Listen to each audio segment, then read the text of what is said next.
What's up, everybody? I'm hosting for the first part of the show because our guy Spread stuck in traffic. We're here with our guy Jamie, and we're going to break down Week 16's sides and totals.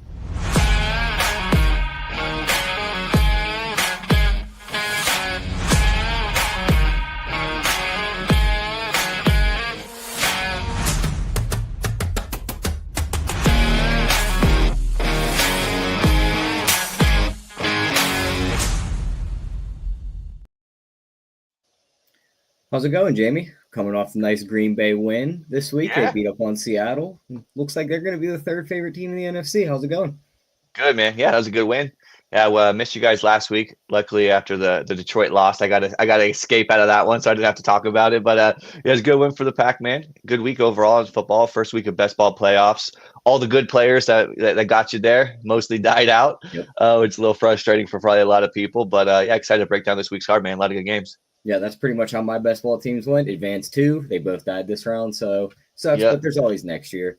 And talking exactly. about your Green Bay Packers, we'll talk about the NFC North real quick because, Detroit's had a lot of injuries recently. It almost seems like that injury bug that was biting San Fran all year is now in Detroit. Yep. They have 15 players on IR, Yep. and most of those guys were on the defense for the longest time. Well, now it seems like the injury bugs hit the offensive side because Montgomery's out now. Yep. I think they're going to start the leak, and they're not going to be this top tier juggernaut team we've seen. So looks like Green Bay's going to have a shot. Looks like Philly's going to have the inside track, but Yep. Green Bay's live. As much as I hate to say it, if they can coach Sam Darnold and keep him upright, Yeah. Minnesota's going to be there. So NFC's still wide open.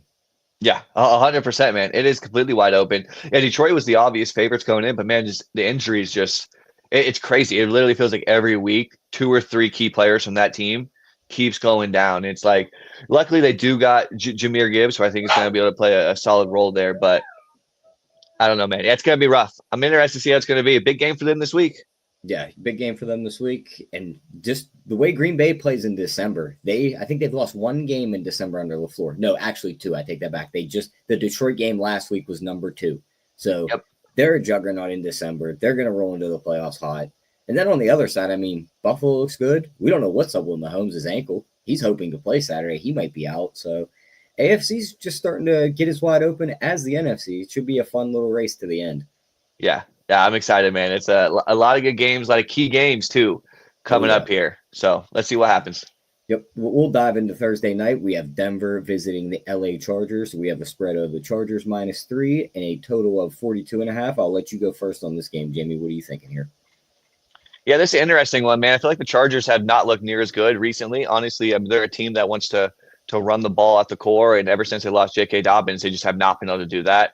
At this point, I think they just got to kick Gus Edwards to the curb, man. You guys see what Kamani Vidal has. Like, maybe he's not very good, but there's just no way he's any worse than Gus Edwards running in the back of his offensive lineman. So you guys switch something up. So that, a team that really wants to run the ball for core is now not able to do that. So they're dropping Justin Herbert back 30 to 35 times a game. And while we all love Justin Herbert, he doesn't really have the weapons to be doing that, right? You got Lad McConkey, but outside of that, Quentin Johnson is just not a number two wide receiver in the NFL. So I think that these two teams are very similar in the fact of they have good defenses. They don't have tons of weapons on the offensive side of the ball. But I still kind of lean Denver here. Like I said, it's just tough to back this Chargers team right now with how they've looked. I mean, they put up 17 points, I think, 3 weeks in a row. Honestly, they should be 0-3. They squeaked out that win against Atlanta because Kirk Cousins pretty much gave them the game with like 4 interceptions in that one. So it's tough to back the Chargers right now. Denver is looking good. Sean Payton's looking good. Bo Nix is starting to turn the ball over a little bit, which I think is concerning against this team. But I'm not going to have a strong conviction on either side, but I would lean probably Denver. It looks like if you can still get 3, I like 3. 2.5, I probably would just stay away, honestly. Yeah, I think I'm going to stay away from the side with you. I really don't want to take a side in this game, but just we lost Jamie too. So as from a total point in this game, I want the under. 42.5.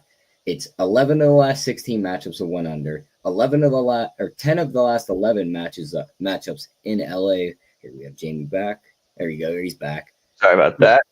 But yeah, 10 of the last 11 matchups in LA between these two have 1 under. Their average last score of their last 3 matchups combines to score 31 points. They're getting an 18-13 score. the Chargers offense, I've said it for weeks, they haven't been the same since J.K. Dobbins went down. They can't move the ball outside of Herbert and McConkey. And McConkey's going to meet the best cornerback in the league in Patrick Surtain this week. So I don't think he's going to be able to get much going. I don't see many points coming off of that side. But the Chargers defense is good enough to where I think they slid on Denver. So I think it looks similar to the Colts Denver game this past week, minus that weird fourth quarter where the Colts just decided they were going to let Denver score all those points late. I think this is low scoring. I think it's like last Thursday. I'll play the under at 42.5. Yeah, I like that. I think that's a good look. Cool. Let's dive into Saturday slate because we got some Saturday games. Yeah. Saturday, 4:30 p.m. because the 1 o'clock game is not listed yet with the Kansas City news. So we're still waiting on that. We have Pittsburgh visiting Baltimore, and Pittsburgh is a 6.5-point underdog with a total of 44.5. I know everyone loves their Mike Tomlin underdog spots, Jamie, but I'll let you break this game down, give you a little hint where I'm at. Yeah. I mean, it's interesting, too, because we had another Tomlin underdog this past week, but the Eagles are just an absolute juggernaut. So that one didn't go the way. But Pittsburgh's used to this Baltimore team, right? It's a familiar opponent for them. Lamar's familiar for them. Baltimore, I mean, it's surprising Henry has not played as well these last couple of weeks like we thought. Like, he probably killed tons of teams in best ball formats this past weekend with Lamar throwing 5 dimes and but no touchdowns from Derrick Henry. It's like a minus 280 favorite to score one, which was wild. So this one's going to be probably a stay away from me. I part of me wants to lean towards Pittsburgh because of the Tomlin underdog against a familiar opponent, but I think you're going to have a better idea of how this game's going to go since this is your squad and you've seen Baltimore so many times. I wish this was up at a 7. I think I'd feel more confident with it. It's hanging around like 6, 6.5 with some juice some places. So for me, it's probably going to be a pass. I do kind of tend to think these games play out pretty tight. But what do you think on this one? Yeah, I mean, everyone's going to run to bet the Steelers at this plus 6.5 because anytime this game matchup has been lined outside of plus 3, the underdog's an auto cash. Yep. I don't know if everyone's watched Pittsburgh play the last couple of weeks, but without George Pickens, they can't throw the ball. Yeah. They cannot take a top off of defense. And we watched Baltimore this past week play another offense. Yeah, Tony Tracy and Devin Singletary can get some run game going. Steelers' offensive line is better than the Giants, and of course the quarterback situation is better. But the Giants have better receivers than what the Steelers are putting out there right now. Yeah. And they couldn't get anything going against the Ravens defense. Calvin Austin and these guys aren't going to be able to get much going against this defense. I don't care how much they can do on defense unless they're going to score all the points. You seen last week against Philly. They cause Hurts to fumble. They pick that up. They go 3 and out. They don't do anything there because there's no way to move the ball. They punt the ball, and Cooper DeJean gets hit, and he fumbles the ball in the ensuing punt. They pick that up, and all they get out of that possession is 3 points. The only reason they got those 3 points is because they were sitting on the 10-yard line when they picked up that ball. Yep. They can't move the ball on offense. They stink on offense now. And this was the biggest worry all year was they only had one wide receiver, and he went down with an injury. So I think Baltimore just kind of makes it look like last week. Maybe not as bad as they did the Giants, but they're going to name their score here. They're going to put up points. I think they win. I think they probably cover in the end. So I would be on Baltimore here. And the more I watch Baltimore play, I think I'm going to be on them to come out of the AFC. Yeah. Their offense is there. Their offense is cooking. Yeah. It's the defense. And their defense only has to tighten up enough to slow down a couple teams in the AFC to get to the Super Bowl. They already showed they could wipe the floor with Buffalo. Buffalo's defense is another one that has weaknesses. KC might be out of the picture. Yep. At that point, I think they have the clear path. I don't think Pittsburgh's stopping them at this point. No, you're right. That's a good call. I mean, because Buffalo, for as much as we like that offense and Josh Allen, they've allowed 85, 86 points in the last 2 weeks, against the Rams and the Lions. Like, the Ravens are going to be able to put up points against them. So that would actually be a pretty awesome, depending how it all plays out, but AFC Championship game if we could somehow squeak that into it. But as far as if they match up against Kansas City, I'm with you, man. I think I'd favor Kansas City, honestly, or not Kansas City, sorry, Baltimore. I favored Baltimore last year in the same situation, but they decided not to run the ball. I think Derrick Henry is going to completely change this offense late in the season like this, especially against a team like Kansas City. They're going to be able to control the clock, man. So I'm with you. I think that's probably a pretty good look at this point because they're probably – what are their odds right now? Are they like third favorite? 490 to win the AFC. Oh, 490. I love that. 490 to win the AFC. Yep. Their Super Bowl odds, let me get those. I believe that was 8-1 I just seen. Yeah, 8-1. I'm down to playing 8-1 when everyone else ahead of them is the Lions, the Chiefs, the Eagles, and the Bills. Yeah. I think the Eagles have the inside track in the NFC. I might just play that matchup. Yeah, I think that'd be a good look. That'd be a sweet Super Bowl too. Honestly, that would be fun, man. You see, we got our guy spreading here now. What's up, buddy? Gentlemen, how are we doing today? And Jamie, as a Packers fan, how good do you run? How good do you run? Detroit builds a much better football team than you, and they just can't get things. They can't stay healthy. I don't know about a much better. Wild after Aaron Rodgers, unbelievable the luck that you have in your life. And I'm sitting here rooting for us to lose to the crippled Atlanta Falcons just so I can get Shador Sanders, who might not even be good. Tell me how good you run, Jamie. Yeah, it's I'm happy with it, man. It's starting to look up. You know, I told Tyler I missed out on the show last week after the tough Detroit loss, which kind of stung a little bit. Covered the spread, but that does not matter for for the wins and loss column. But I'm so optimistic about it, man. They're still the youngest team in the NFL, the youngest offense by far in the NFL. So it's like I still feel pretty happy with the progress the team's making. And Tyler and I talked about it at the beginning of the show. Like this team the Lions are just so banged up, man. It's like every single week, 2 or 3 key players go down for this team. So I feel good about that Eagles ticket I have, and I still feel good about the Packers ticket I have. Just gotta hope Detroit can't hang on. Those are the 2 best tickets to have right now, in my opinion. From the NFC for sure. Yeah. Great work there, and a little bit of luck too. Jamie, how'd your did you do best ball? How are your teams doing? They're all out. So to preface, it was probably looking back. I was like probably week 8 or week 9. I look back at my exposures. Dude, I have no idea what I was doing. You're gonna laugh at some of my exposures on this team. Highest owned running back, Zamir White. I loved Zamir White. I trust Antonio Pierce too much at the beginning of the season. I thought he was just going to be a workhorse guy. It's kind of, I don't know. I thought he was going to get 15 to 20 touches a game. So that was an absolute disaster. Highest owned wide receiver was Christian Kirk. That's obviously, he wasn't even very good when he was healthy. I had a lot of him too, especially when he kept dropping there towards the end of summer. Exactly. And so I just started pounding him, man. And I had Trevor Lawrence as my highest. Jordan Love, and I had a lot of Dontavian Wicks and Christian Watson, Evan Ingram. So I did squeak like 5 through. All 5 of them lost. I didn't max or anything. I just did like 50 total one. So I had like 5 out of 50. So not a very good percentage overall, but every single one just got killed this past week, man. I didn't have a Monra on any single one. I did have a couple Brian Thomases. So I got close in a couple pods, but just wasn't. I mean, it's so hard, man. Best ball is so hard. You got to get a high percentage of teams in there to hope to squeak 1 or 2 of them, even through the second round. I'm only really alive on DraftKings. On Underdog, I did have 1 team advance, but guess who led me there? David Montgomery. So I feel like Lions fans. And I think Zamir White's on that team, right? So I don't know if I have a running back to get through. So that was a fun run. But I got 5 alive still on DK. So that's nice. Pretty excited about that. Yeah. So, all right, guys, what did I miss? Tyler, how we doing? We're good. I mean, the only thing you missed, Brad, we broke down Thursday night, the Denver LA Chargers game, and then we broke down Steelers Ravens. And then we were just talking about Ravens to win AFC futures. I don't know why on my busiest day my internet decides not to work. So I was slower to get stuff done. I had some stuff come up in the morning.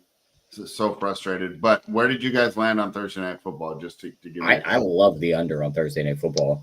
I mean, I think the defense is going to dictate that game.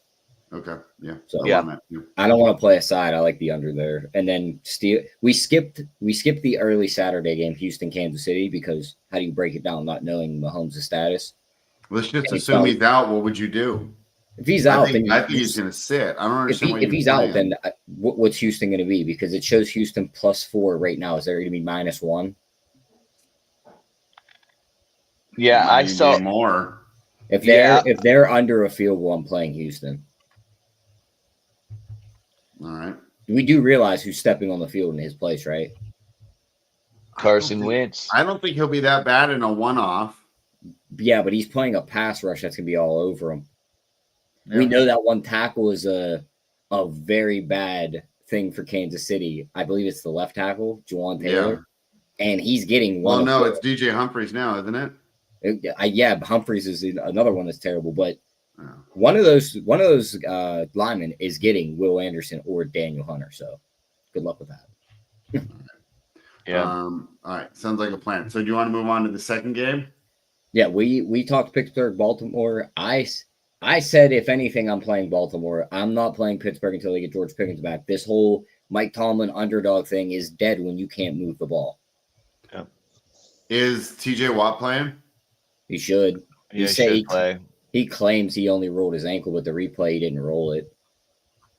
Yeah, it's tough to trust a player, but yeah, I think they've kept a lot of this quiet on his injury. He practiced, I will say that. So that's good. I don't think it's much, but I'm not playing the Steelers. If you want to go ahead, spread, you can stay on that wagon. And when they throw the ball for about 50 yards and they can't move the ball, I'm not being frustrated with you. It showed last week. Yeah, I mean that was disappointing. Not that they lost, but I was really looking forward to both those afternoon games, and neither of them were very entertaining. Yeah, the Steelers can't move the ball. Like I talked to Jamie about it. I was like, they made Hurts fumble and picked up the ball. Should have got points out of that drive. They went 3 and out. And on the ensuing punt, they made them fumble again. And it's like, all right, put a touchdown on the board. Kick a field goal. You're on the 10-yard line. You can't get 10 yards. Yep. All right. So are we done with Saturday then? Is there anything else you guys want to do in that one? No, I think that was pretty much it. Where you jumped in at everything, so I have nothing. We talked about Baltimore, kind of like when you look at the AFC, if like Mahomes is banged up, like Baltimore's probably got that matchup now. They already steamrolled Buffalo, and Buffalo. Okay, first of all, for the playoffs, I don't think Mahomes banged up is an issue. I mean, maybe not, but 4 weeks to get ready. If Kansas City and Baltimore run it back, like, are we sure Baltimore doesn't keep their feet in bounds and win the game? Yeah, yeah, I'm sure. I mean, I'm not sure, but I'll be Derrick Henry late in the season, man. Yeah, like we talked about him being not that important these last couple of weeks. Is that because he's been ran into the dirt the beginning of the year and now they're going to save him for the playoffs, or is he actually banged up or something? I think they're just conserving him. Yep. Yeah. All right. Yeah. Well, we'll see what happens there. Obviously, a lot to figure out. But yeah, I don't think I'm going to go against Mahomes at all. Like, for example, if they play the Bills and my numbers like the Bills and you guys all like the Bills, I'm just not going to bet it. Right. I'm not betting against Josh Allen against Mahomes with the way they run that offense now. Yeah, they Bills play keep away. Like, you've seen it in the matchup in the regular season. If Josh Allen didn't break to the end zone on that run, like, they were just going to kneel the ball out and end the game right there. Yeah. All right. What do you guys want to move to Sunday then?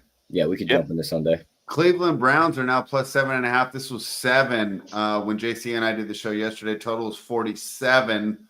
Jamie, I'll start with you. Does the hook matter? How are you approaching this game between the Bengals and the Browns? Yeah, I got in at 7 yesterday too. So I definitely liked it better at 7, but I'm honestly not sure it matters. I just don't think Cleveland with DTR starting is able to keep pace with Cincinnati. If Winston was starting, it'd be different. We know Winston throws interceptions, throws pick sixes, but he has the ability to move the football with a bunch of explosive plays that could easily make a 7.5 now specifically get a little questionable. I don't think DTR has that in his arsenal. So I think if Cincinnati gets up 14-0, 17-0, I'm just not sure that he's going to have the ability to keep this team afloat. Cleveland's defense is just not very good. I think Chase Brown's going to be able to run it down their throat as well. Feels like a Jamar Chase explosion game here too. So I like Cincinnati quite a bit. Like I said, I did get up to 7. The 7.5 definitely changes a couple things, but I still think they're probably going to win by 10 to 14 points here, maybe even more. I think Cleveland's just done. Moving to DTR to me is just like the nail in the coffin for this team. So I like Cincinnati quite a bit. Tyler, what do you think? Should we get involved in this game, or do you think they priced it right? I mean, I'm going to use them in teasers. I'm going to use them in moneyline parlays if you do those things. The Bengals, they're going to win this game. I know Cleveland has been a thorn in their side somewhat with a divisional opponent. But the last 2 matchups, Cincinnati's had their way, and this just seems like another matchup where it's like one offense can put up a ton of points. And even if you kind of stifle them, they're still going to get to 24. And the other offense is taking the one thing away that they were moving the ball with, and that's Winston. I don't think DTR is going to be able to get Judy going the way Winston was. The other receivers are not good. Nick Chubb broke his foot, so now we're just on Jerome Ford. I think it's Cincinnati here. All right. Well, that actually is pretty good for my best ball. I got a couple Jerome Fords and a couple Chase Browns left on my DraftKings teams that are advancing. So, Chase Brown's on my work fantasy league, so need him to do good. Yeah, I got him in a couple high stake leagues too. So I need to go back to back in the work league so I can talk trash about that. So. Love it. Those poor kids, they're all probably just trying to, they get and then I got to go against a pro like Tyler. They get destroyed in the draft because I'm already 50 best ball drafts in. So you got to do a regular draft, and it's click, click, click. This guy shouldn't be there. That guy shouldn't be there. Yeah. And when you do that, where you really have the advantages is past round 4, right? Yeah. Everyone knows to draft Jamar Chase or Justin Jefferson in the first round, right? Well, the other thing too is I don't know how much this works in other cities, but Yinzers when it comes to Steeler players spread, Najee's ADP was going 4th round. Yeah, in this draft, bro went in the 2nd round. Boswell, first kicker off the board, 5th round. Once a guy got his that might have actually been the right call though. Once a guy got his starting lineup filled up, instantly drafted Pittsburgh's defense. Yeah, I mean, that's not a bad. Those aren't bad things to do though. I mean, it just opens up. They'll draft the Steelers defense over a stud wide receiver, and it's oh, here we go. Thanks for getting Brian Thomas. Yeah. Yep. All right. Okay, so there's that game. I'm not really too excited about it. Any thoughts on the total, Jamie? No. What's it sitting at now? Is it 46.5? 46. If anything, I would just play Bengals team total over and not really worry about. Yeah. I think Bengals defense is pretty bad though. Maybe you just go in on the overall way. I know. I trust DTR and them guys to score. I know. I think it's going to be on Jerome Ford. If any defense can allow them to, I would say it's a Cincinnati Bengals defense. It's but they could generate pass rush with Hendrickson, so they could make DTR's life rough on Sunday. Yeah. All right. Fair enough. Let's move on to the next game. I wasn't too excited about that one. And that's probably why I suck at the NFL now. I mean, so favorites are 70% straight up this year. And if you think how bad they did in the first 2 weeks, it's probably 77% if you take out those first couple weeks. And they're 63% against the spread. And I just naturally gravitate towards underdogs. So it's been a rough season for me. I should probably take a little more time considering spots here like the Bengals, but I'm just so old. It's just I don't want to lay 7.5. And we have the same situation here, Jamie, with the Detroit Lions. I just talked about how beat up they were. And obviously that's going to hinder their Super Bowl push. Does it matter against the Chicago Bears? And I'll admit I was wrong. And we might have been on opposite sides a couple weeks ago. I don't know if we were. I know I was with 5-star on that one. I thought the Bears would get a new coach bump. But in the end, it ended up being the Saleh thing in New York, where now this guy that was actually doing some good work as an offensive coordinator probably has too much on his plate, and it's become a detriment. They probably, if they were worried about winning this year, should have wrote it out. I guess with the way the locker room was that they couldn't have done it. Maybe they should have just put a special teams coach and let Thomas Brown continue to be the offensive coordinator. But it's tough to back this Bears team with what we've seen as of late, and that wasn't inspiring last night at all, was it? I had a couple teams that were still alive that I only had Caleb and maybe a couple Bear stacks left. Yeah, those teams are dead now. And I don't know. I guess outdoors in December could be a help for Chicago. But I don't know, man. Detroit's built more for outdoors than Chicago is with the way these offensive lines are. So, I mean, you're missing. I got to stop you right there. I don't give a damn about the offensive lines here. One quarterback's a potato when he goes outdoors. They could be as built as they want. And the other guy flails around every time he gets hit like he's an NBA player. Yeah, that's not what we're talking about right now. You said Detroit was well suited to go outdoors when their quarterback can't even play outdoors. Bro, that's a myth like Kirk Cousins primetime, bro. He's done okay recently. His numbers outdoors spread are he beat Green Bay outdoors. They are not because of him. Not because of Jared Goff. Okay, well, I'm not betting on Jared Goff. I'm betting on the Detroit Lions. I'm not committing here, but to me, that's the only way to look in this game. If Jordan Love wasn't playing on one leg that game, I don't think that game goes the way it does. But I hear your point.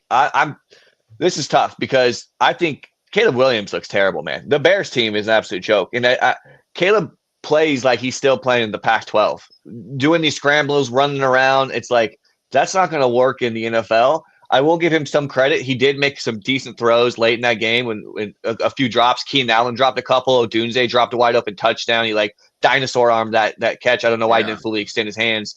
So I will give him some credit there. But I also I see what Tyler's saying too, man. Jared Goff outdoors in the cold in December. I could see this game kind of playing out kind of close, to be honest with you. I would not be surprised. I'm not going to bet either one because I'm not going to put harder money on Caleb Williams and the Bears team. But I don't hate that look at all, man. And I do think Gibbs is good, but I do think David Montgomery specifically is generally very good in these type of matchups. Normally, I don't value running backs that highly, but in a cold game outdoors, also a revenge game, he's played in Chicago before. I think that this would have been probably a good spot for David Montgomery in this offense. So now you're going to have to lean on Jahmyr Gibbs, and especially if Jared Goff's not able to move the ball very well, what's going to happen with this team? So it's going to be a stay away for me. I can honestly see both sides. I do have Detroit about like a 7-point favorite on my stuff, so it's going to be just a pass for me. All right, what do you think, Tyler? He made some good points. Maybe you can convince me here. I mean, just think about this for a second. Act like you don't know this spread 6.5, okay. And what would you line this game? It's Detroit, the 1 seed that's beat this team already. Yeah, they're going outdoors, but Chicago's lost what? 2, 4, 6, 8 in a row. Probably gonna line Detroit with like 8.5, 9 here because they usually blow teams out in this spot. Now they give you a 6.5, and they're baiting you in. Chicago's 8-1 ATS in their last 9 home games. I'm taking Chicago here if I'm taking anyone. Are we actually taking them though? I'm not sure I'm actually going to pull the trigger, but like, there's no way I would bet Detroit in this spot because this lines up to be the trap of the week. Chicago has played as bad as any team in the NFL the last couple of weeks. It's true. But Detroit's lost so many pieces over the last couple of weeks, and they've etched out a couple games. The only game they lost was the Buffalo one. So it looks like they've kind of just been able to hold pat. At some point, you can't do that. Montgomery's out now. Jameson Williams got carted off. They lost more guys on the defense. Jamie talked about a lot of points with Chicago. Chicago's playing Minnesota. We know how good Minnesota's defense is. I think Chicago has a chance to win this game and make this division even closer. So if I'm betting Chicago, I'm sprinkling the money line. I could see them pulling this out. You know what I love here is that I remember Thanksgiving games. We're going to beat them on Thanksgiving. It was opposite sides. I felt like now we got to try to convince Spread to get on Chicago. Yeah. He was on Chicago against Detroit at Detroit. Granted, I think it was probably what 10 a 10-point spread or 10. Yeah, which I get's a little different, but they were. And to be fair, I was on the wrong side till 4 defensive players left. Right? And now there's Chicago like couldn't move the ball. Instead of 4, there's like 12 out, and you're missing guys on the offense. Okay, all right. Well, you made a great buy low case here. You know, I just said it before. I wasn't running to lay points in the NFL. We've known teasers have just been a account buster all year. Yeah, and they're sitting at 6.5. Don't bet Detroit. Yeah. All right. Good arguments there, and we'll see if we end up on Chicago. I guess you're right. If I took 10 in Detroit, I should probably be willing to take 6.5 in Chicago. Right? Like they were +7 last night against Minnesota. Now they're a half point lower on the spread against Detroit. Like, and Minnesota was at home. Yeah, I was gonna say that it wouldn't. So like the math ain't mathing. Like there's gonna be a 1:00 game we talk about. I wish I would have pushed you to put this play on the sheet last week, but I think I'm gonna go to a team that everyone wanted to go to last week, and they burned them. So we'll talk about that when we get to that team. All right. You know what? You made a good case for Chicago, Tyler. That's why I like doing this show. And it proves I'm open-minded, guys. I'm not just. Oh, yeah.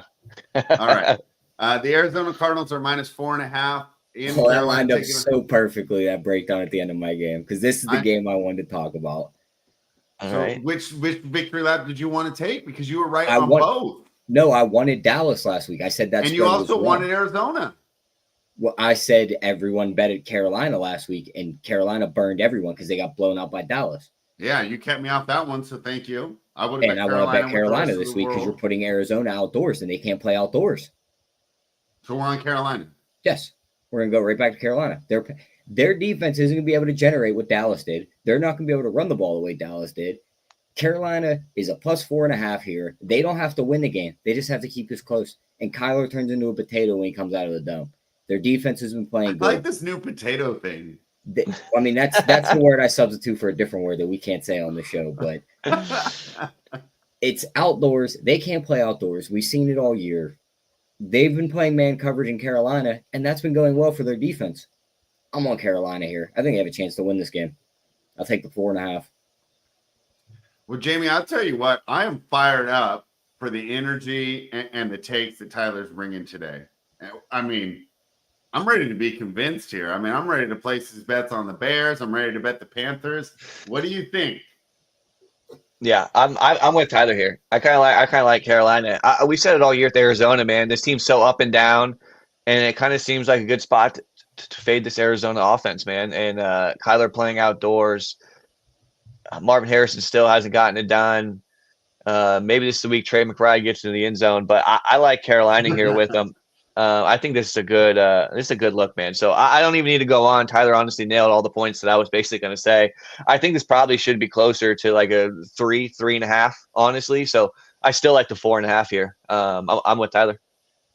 Okay. Well, I like taking points in the NFL. This is the spot even though where this we has get not them. been the year to do it. You look at their recent games.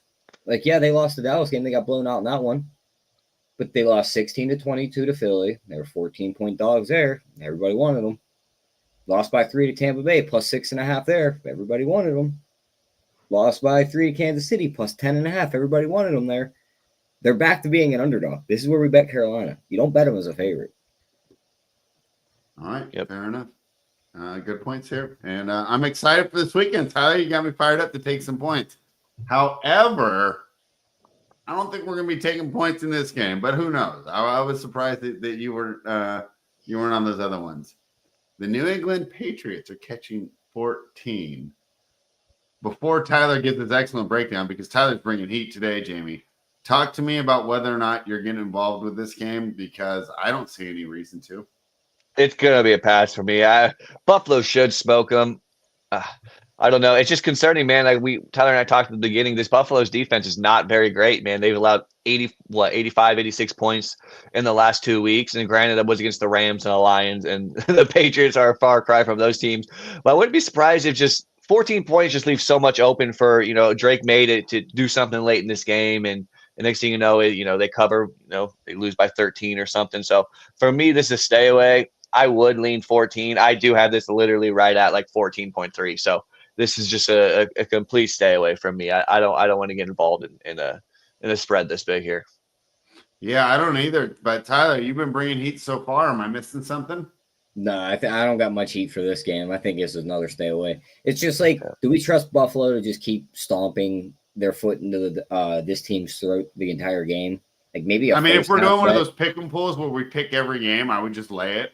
But yeah, like they should be up at least a touchdown at half. Like I don't hate betting them in the first half, but it's also a spot where Buffalo. Well, here's another thing about this game. I might pull the trigger on Buffalo if Kansas City loses on Saturday. Now they have something to play for. As of right now, they're like, we could just get in and get out with a win. We can't move up in the standings. Kansas City goes down, they can flip home field to Buffalo. I'm not going to play them now, but if Kansas City loses, I may pull the trigger on Buffalo because I think they just go in, make sure they get business done. They'll be up 20 before you know it, and then it's like, just hold the lead for us. Yeah. I think that's a good way to approach it, and I'm fine being patient on this game because like I said, if pick 'em league, I'll take the Bills, but I'm not rushing to lay 14 in the NFL. I don't care how good favorites have done this year. One favorite I do like, however, is the aforementioned Philadelphia Eagles. And we talked about how with these injuries to the Detroit Lions, it seems in our mind that Philly is now the top contender in the NFC to make the Super Bowl. They get an opportunity to prove that against Washington. I remember this was a big referendum game when they met earlier this season. However, that game was in Philadelphia. I think the line was around 6, and Philadelphia covered. They got a fairly easy win. This is an interesting game. Now, when Philadelphia was good and Washington was really bad, and Washington was catching a lot of points, it was a great bet. Washington always played them close. Now I wonder, though, with Washington being a better team and it not just being kind of like a break in the schedule for Philly, if they get more attention and this is more of a statement type game. So Philadelphia travels down. They're going to take on the Commanders. Commanders are catching 3. I like the Eagles, Jamie, but I haven't bet it yet. I want to talk to you guys. Yep, I'm with you. I love the Eagles in this spot, man. I have them as about like 5.5, almost 6-point favorites. I think they're a much better team than the Commanders are at this point in the season. They're coming into stride. We've talked about it every week with this team. The defense is playing at an elite level. This offense is just really, really good, man. They weren't able to get Saquon going, but Hurts played at a high level this past week. Got AJ Brown involved. Granted, we probably have to see what's going to happen with AJ Brown this week because this is a really good matchup for him as well. I know he looks like he had like a high ankle sprain. He did say after the game he was good, but they finally got Devonta Smith back. They got their 2 receivers, so I love this spot for them. I think they're going to put up a lot of points here. I just think they're a much better team. I don't like Nick Sirianni as a coach, but I don't like Dan Quinn very much as a head coach either, to be honest. So he makes a lot of boneheaded decisions too. Like he went for that field goal against the Saints last week. It was so stupid. I did not understand that at all. And let the Saints kind of get back into that game. And I love the Eagles in this spot. I think Commanders are a good team in the future. I just don't think that they're a real, a threat this year. So I'm all over the Eagles here. Give me the 3.5. I don't mind the hook. All right. I can still pay a little. Right now, bookmaker, they're lining it at -3, but you got to pay -120. Yeah. Mm-hmm. All right. I don't care about this game. New York Giants, Atlanta Falcons. Talk to me, Tyler. I mean, am I leaving money on the table by not betting the New York Giants? I mean, I like Philly too. Yeah, so let's get our boys' opinion here. Sorry, bros. I'm completely frustrated this morning. Tyler, great game between Philadelphia and Washington. I set it up. Jamie set the table, but we'd love to hear your thoughts. Yeah, I mean, I think it's easy. You take Philly here. Much better team. Best team in the NFC right now. The defense is playing good. And Washington, I think, is just riding out the whole beginning of their schedule here. They played good in the beginning of the year. They look like a top contender. They held the NFC East division title for a while. And then Philly came back over, took that over. And ever since then, Washington's just slowly come back down to earth. Their defense isn't all that good. Their recent wins since that 3-game losing streak is only Tennessee and New Orleans. And New Orleans was putting Jake Haener and Spencer Rattler on the field, and it came down to the last play of the game. That's not good. I know they blew out Tennessee, but Tennessee's not probably one of the worst teams in the league also. Now you're going to play the best team in the league. You really only have one option when it comes to throwing the ball outside of Scary Terry, and that's Zach Ertz. Like, Noah Brown's there, but he's not a game changer. And outside of that, there really isn't anything there. I don't think they're going to get the ball going against this Eagles defense. And I think the Eagles offense, even if Brown misses, can still put up points. So I like the Eagles. All right. Sounds like that's going to be a play for us. Jamie, I just talked about the Giants and the Falcons incorrectly. Hopefully I won't make that mistake again. But we're going to properly set it up now. But I don't have interest in this game at all. I mean, to be honest, I thought the Falcons, if we're doing the show that we do yesterday where we upgrade or downgrade, I would downgrade the Falcons. That version of the Raiders, they should have stomped them by 15. The fact that the Raiders even had a chance to scare me that they might get the win and I might end up with Cam Ward. I don't want to do that. Right? I mean, that was a terror. I didn't think that was I thought that was going to be a bounce back performance by Atlanta. I thought they're going to be running up and down the field. I thought they were going to break the fantasy slate and upset everything in best ball. And that wasn't the case at all. The New York Giants are terrible as well, though. So my projection's like the Falcons, but I'm not going to bet it. What do you think? Yeah, Right. there's. Oh, sorry. All you, Tyler. No, go ahead, Jamie. Oh yeah. There's no chance. I'm backing the Falcons by 10 points here, man. We've said it all year with Kirk Cousins. The guy is just not very good. He's completely immobile. He's looked really, really bad these past few weeks. But I'm also not going to back the Giants either. Tim Boyle and the Giants, 10 points. Is this a complete stay away? I think this is something you tune in on the show on Thursday with with Tyler, Steve, and Meg, and you let them fire out some props and some alts in this game, probably some stuff there. But as far as sides and totals, I personally do not want to touch it. Yeah, good point. And you're right. Rather than laying 10 with Atlanta, probably just get involved some props with London, Robinson, those type of players. Tyler, what do you think? If I was pulling the trigger on anything, it'd be the Giants here. I mean, after that game last night, I don't see how you can lay 10 with the Falcons. I mean, you can't do that. And I think the Giants could generate pressure here and make Kirk Cousins turn the ball over. And that's how they keep this game close and possibly even steal a win here. Like Brian Burns and Tibbs could definitely get back there and cause problems. I really wish Dexter Lawrence was playing this game because I'd pull the trigger on the 4-1 if he was. Yeah. But it's just one of those games I'm probably going to end up staying away from. Drake London's going to have his way if Kirk Cousins can get him the ball in this one. So that would be the guys I'd target for the props. But lean Giants, probably stay away. Yeah, I'm curious. What do we think? What do you think the odds are we see Penix Jr. this year? Do you think they're just going to ride Kirk Cousins the whole way, or do you think if this goes possibly the way I think it could, I think you get Penix next week. Yeah, especially after Raheem Morris's comments last night, and he basically called him like Kirk Cousins has to play better. Penix halfway through this game. Yeah, because they're watching the division title slip out of their fingers. 100%. They have no other way into the playoffs. Yep. And that would be the only thing they could jolt this team with. So. Yep. I think they're basically telling Kirk, you better shred this Giants team and make us look good, or we're going to the other guy. Yeah, I think you have to, man. He's killing their chances single-handedly. They should not have lost to the Chargers a couple weeks ago.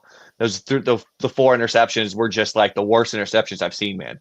Like worse than the Will Levis and Jordan Love stuff. I mean, it was atrocious. So like, I don't see how you can continue to run this guy out there and continue to lose games that you should be winning every single week. So I do think this is a big week for Kirk here, man. He's got to come out and prove something for this team. Jamie with the scathing criticism, worse than Jordan Love. It was harsh, my man. Much worse. The Tennessee Titans are +4. They're in Indianapolis, taking on the Colts. Totals 42. Oh man. Yesterday on the show, Tyler, that I did with JC, where we reviewed the games, I said, I mean, the Broncos won, but really the Colts lost that game. I mean, the Colts lost that game. They had a chance to go, 27? The guy drops the ball. The stupid razzle-dazzle play that was just an easy pick.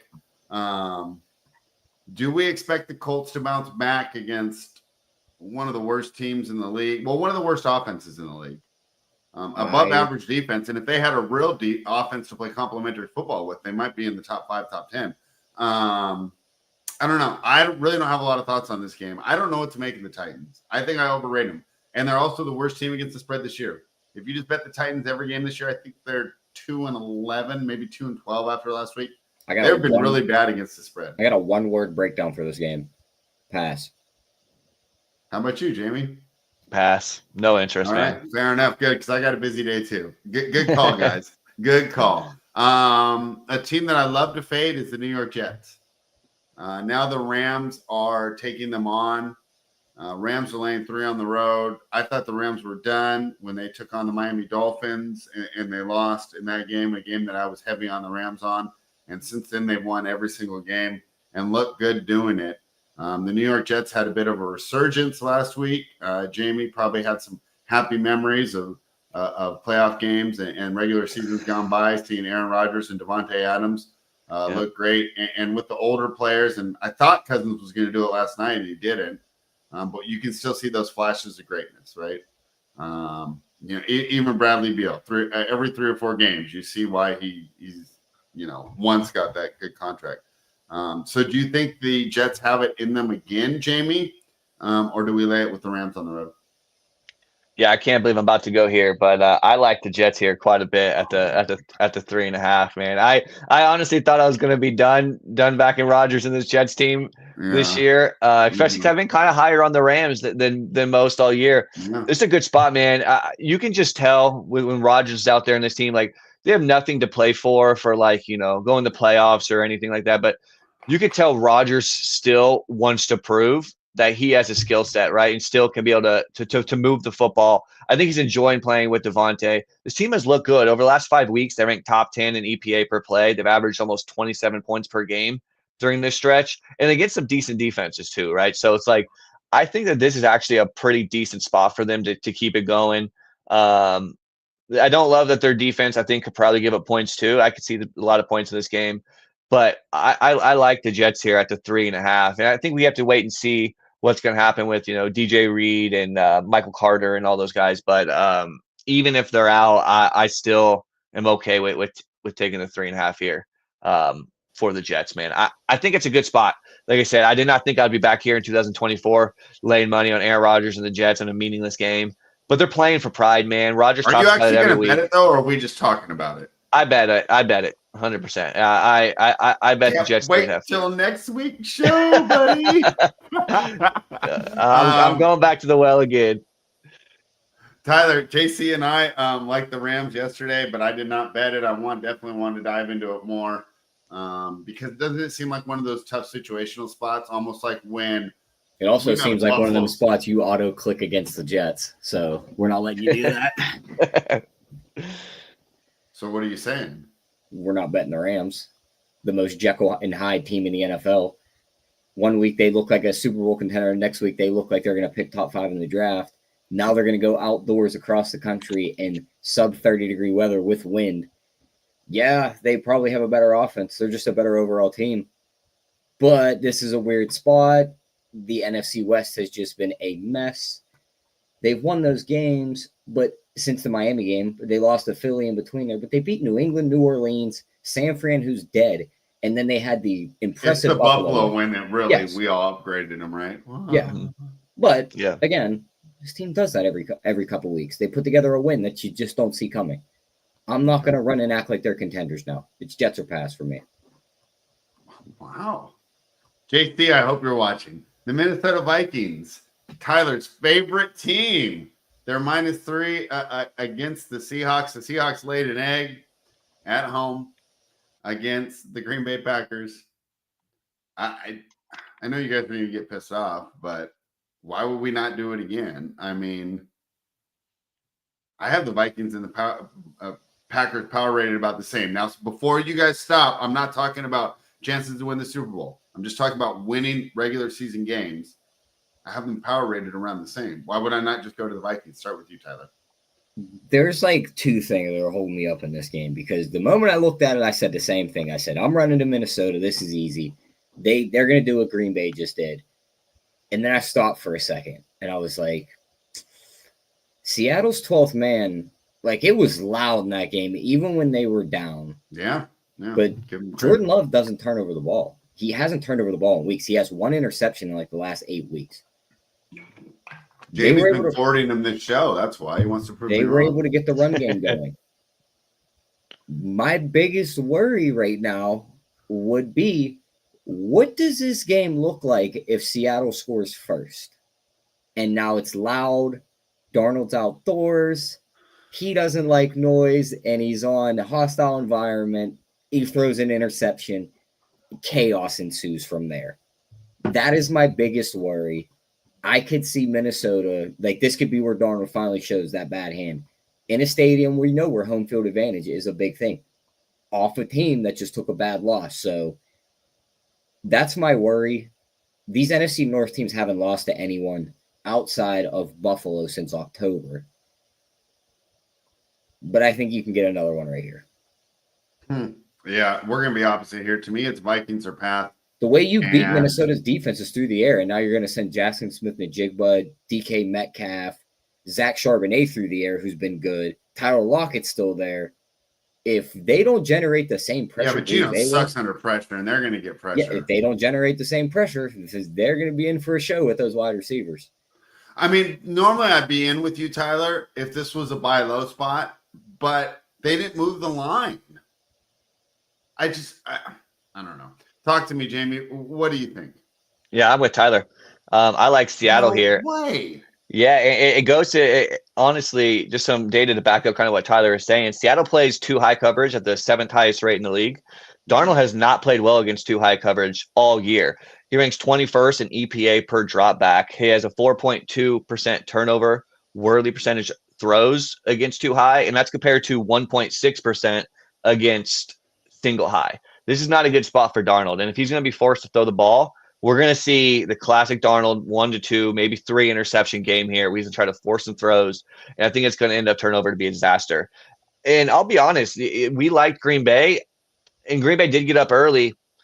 Green Bay did not move the ball very well at all in that second half, at all. If Gino doesn't go down, the game gets close. Might have got very, very interesting down the stretch. 100%. Trust me, I was sitting there and I came back to Kansas. I was watching the game with my dad, and my dad's old school, right? So the Packers could be up by 40, right? And he's still bitching about something. So imagine this game getting tight in the second half, right? He was letting it loose, and I'm like, I agree. I see it the same way. If Gino was healthy and was able to move the football a little bit more in that second half, the Packers offense was not doing much at all. Seattle finally started to figure things out. They started to stop the run too. I think Jacobs at one point had 8 carries for 8 yards in the second half. I think this is a good spot here for Seattle to kind of bounce back. And like I said, specifically, I just don't think Darnold's going to have that good of a game. He struggles against these type of teams. So yeah, give me Seattle here. And I think we could all agree. I'm glad we did this show today. You guys are making some great points. I think we could all agree on this panel that Green Bay's run game is light years better than Minnesota's. Yeah, 100%. Light years? Oh, come on, 100%. Josh Jacobs to Aaron Jones. 50 miles per hour better. I don't know about light years. No, dude, light years. Light years, that's Golden State, Kevin Durant territory. All right, guys. You had made some great points there on why this should be a bounce back spot for Seattle and why the line hasn't moved. I guess the market agrees with you guys, right? Because this 3's been sitting there since yesterday, and I see these other lines moving. Yeah. So I should preface too, if Gino is ruled out, I don't want to. Gino's out. I want nothing to do with Seattle. Well, if Gino's ruled out, this line moves to 7, and that's true. And in the same spot. Yeah, that's fair because it's still the Darnold splits are still there, but yeah, I want Gino to be playing in this game. Yeah.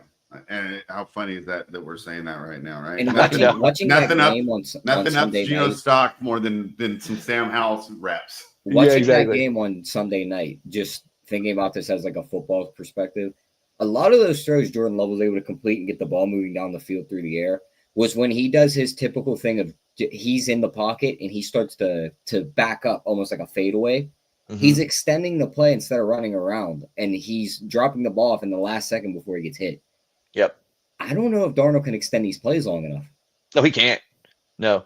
If you get pressure on Darnold, man, he struggles. Yeah, that's the biggest thing. Yeah, who'd they just play? Who they just played 2 weeks ago? It was when he had the 5 touchdown game. Atlanta, no pressure. We no talked pressure about that on the shows. Atlanta can't generate pressure. This dude's gonna look like the MVP. 100%. You get a little bit of pressure on him, man. He turns into a duck back there. So I have no interest in that. All right. Well, I like it, and obviously, like I said, I don't know if the market completely agrees with you, but they're not rushing to bet Minnesota like I thought they would be. The San Francisco 49ers took a little money since we talked about this yesterday. It was plus 1.5 yesterday. One with the even juice here against the Miami Dolphins.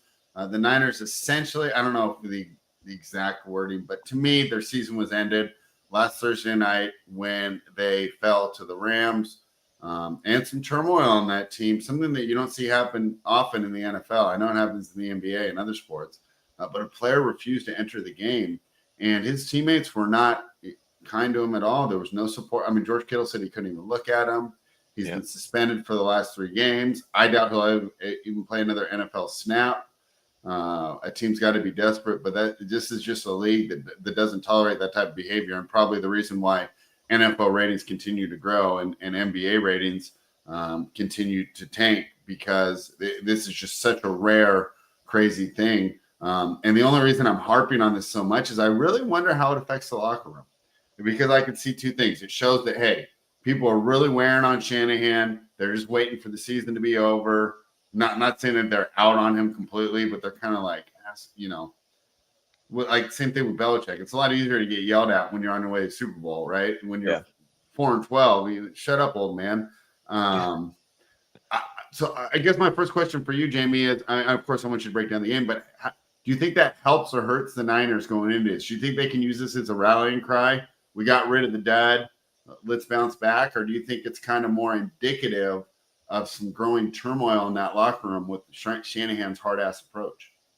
No, I mean, I think this is Devondre Campbell in a nutshell, right? He was on the Packers before this. Packers picked him up as a free agent. He had one good year, and then he turned into complete dust. And he had some off the field issues too, where he was kind of seemed a little bit like a diva, which is a big part of the reason why Green Bay let him go. I think this is gonna, if anything, I think guys like Kittle and Ward and these guys coming out and harping on, and these guys are leaders in the locker room. So I think their voice weighs a little bit more. And also, as far as Shanahan goes, I think it's there could be the scenario right where they're kind of over it. We're not playing well, but it's also like you did just go to the Super Bowl the year before with them. I'm not saying they're out on Shanahan. I'm just saying they might be like out on the season a little bit. And that's fair. I think though guys like George Kittle, who are slightly older, are still motivated to play the game. And I think that like that kind of follows suits, right? When your leader is kind of in there saying like, hey, let's get this going. There's no room for what happened with Campbell. I think that kind of energizes the team a little bit. Now, if that's going to translate into actually a win this weekend, I'm not sure.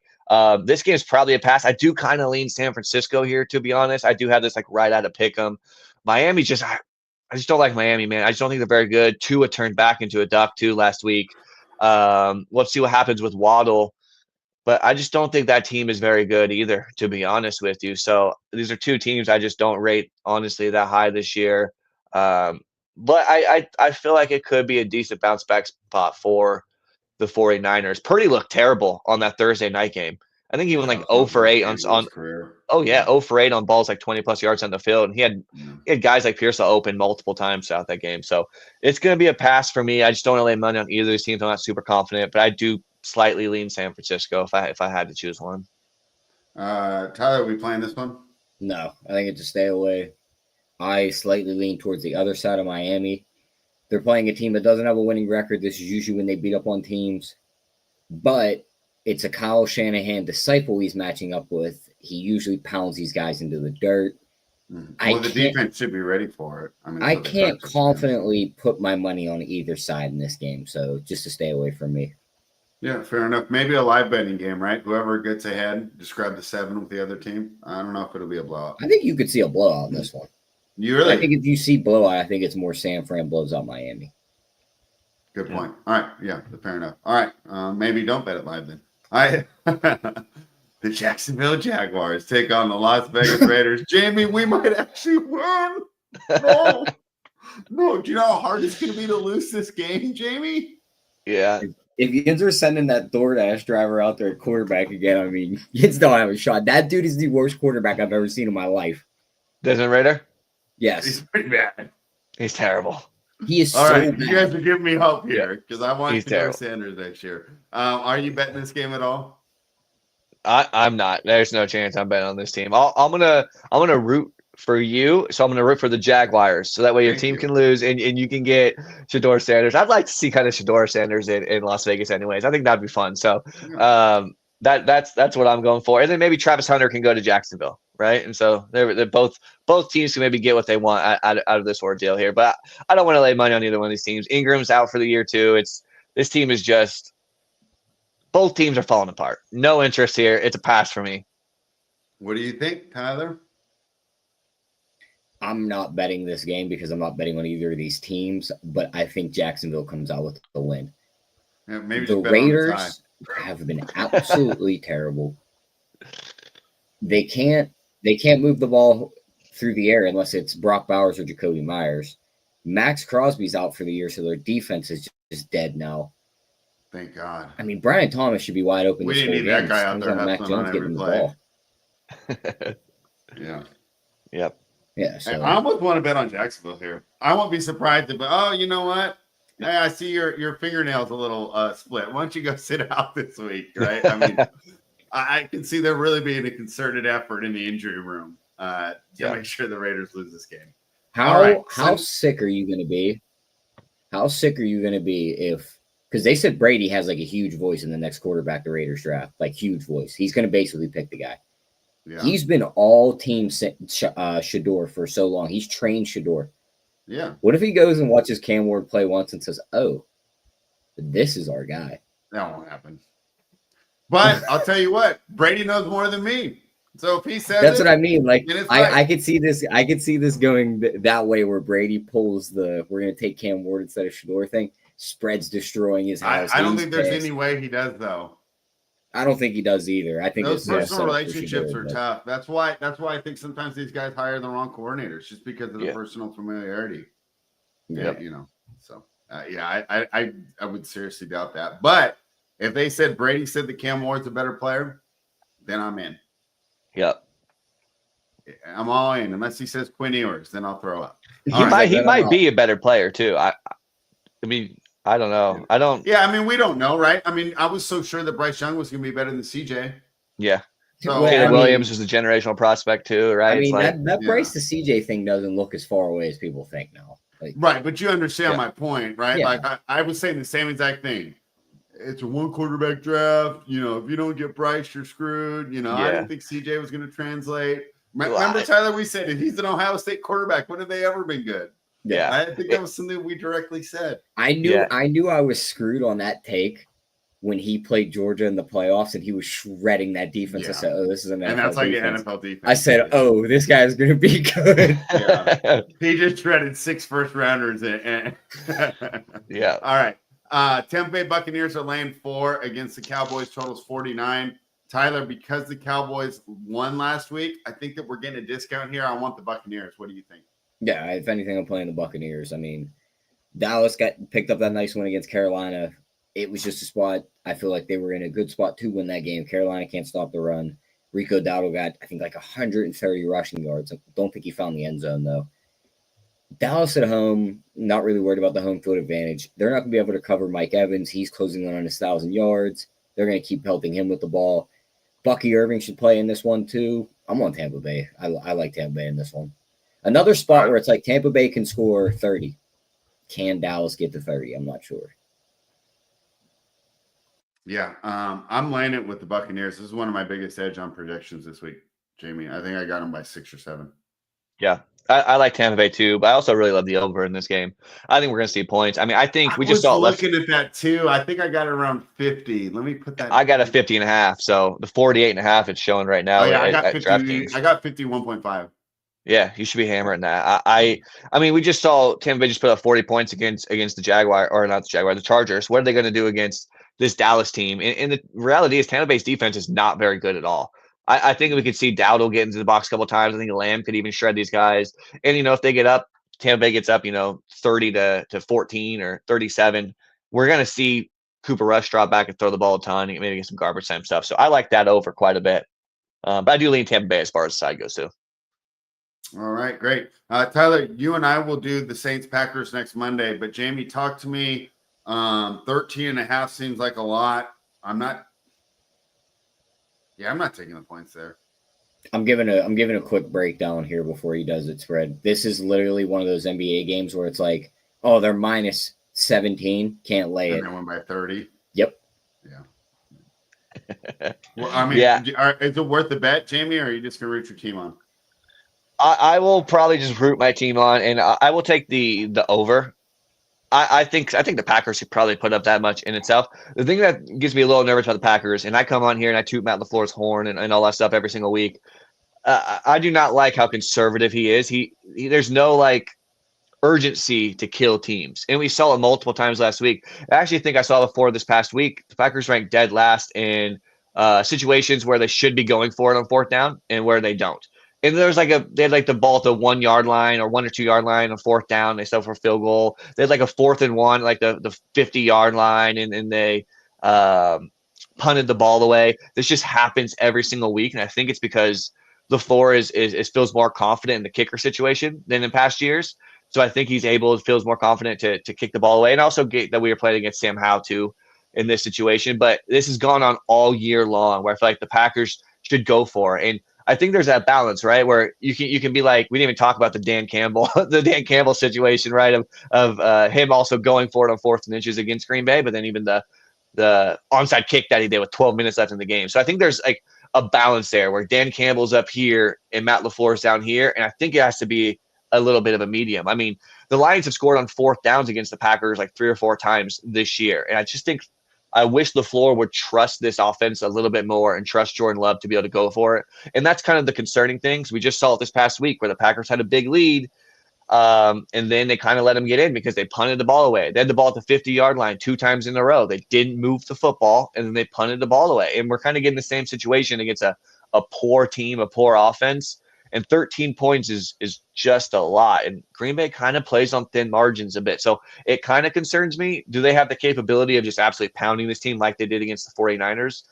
100% they do. But it does concern me a little bit just from what I've seen from Matt LaFleur and how conservative he can be. So that makes me kind of want to just go with the over here. I think the Packers could probably drop 30, but I wouldn't be surprised if late in this game, the Saints end up scoring. We saw it with the Jaguars. They kind of came back and scored a little bit. The Colts did with Richardson against this team. So I would personally stay away with the Packers by 13, but I like the over 42. They played this game already this year, basically, and it was against a better opponent. And it was that San Fran game when Purdy sat out. You're getting Jay Kane or a Rattler. It's outdoors in Green Bay. It's probably going to snow. This is Josh Jacobs' season right here. He's going to run the ball 25 plus times, and he's going to fall in the box at least twice. He might cover this spread alone. Fair enough. Yeah. All right. What's your best bet for the week, Tyler? My best bet for the week, we are going to go with the under in Thursday night. I think that's a stone cold under game right there. I'll bet that one right now before I have a chance to change my mind. Jamie, what's your best bet of the week? I wanted to go Bengals, but it moved up to the 7.5. And I took it at 7. So I'm going to stay away from that. I'm going to go with the team that you love, and I'm going to go with the Jets plus 3.5. Doing that one for you, spread. Doing that one for you, baby. Put that one down in the sheet too. Oh my gosh. All right. Well, I can't wait to talk about that. Jamie, thank you for joining us. Oh, I don't know what we're going to do next week. I'll message you. Yeah. Because it'll be Christmas Eve next week. I don't know. Yeah. Yeah, we'll have to figure something out for next week. Sorry, I was muted. Maybe we'll just combine the Monday shows. Yeah, maybe we'll just do that. You up for a Monday show next week, Jamie? Yep, I should be good. I'm traveling on Monday. It's on Sunday night, spread. Usually over my girlfriend's house. Okay, never mind then. Why you want to say Sunday night? Once the game ends, we could just do the quick. I've done shows from over there before. When you see that different background, I'm over there. I'm down to do that right after Sunday night's final snap of the game. We do the reaction show for the week, and then Monday's the actual breakdown for the week. All right, Jamie. So we'll plan on hopefully having you at 2 p.m. Eastern next Monday. Yep, that should be good. Yeah, I will. I'll be traveling during the day, but yeah, I should be good. Yep. Okay, great. All right, thank you guys everyone for joining us. This is fanspeak.com. This was the betting card for the week. And Justin and Andrew will be doing Battle Royal tomorrow. Tyler, Steve, and Meg will be doing the prop party on Thursday. And then, of course, the sibling showdown will be on Friday, as well as the DGen dads. So plenty of content here. Thank you for subscribing. Thank you for hitting that thumbs up. Thank you for joining us, Jamie. We will see you next week.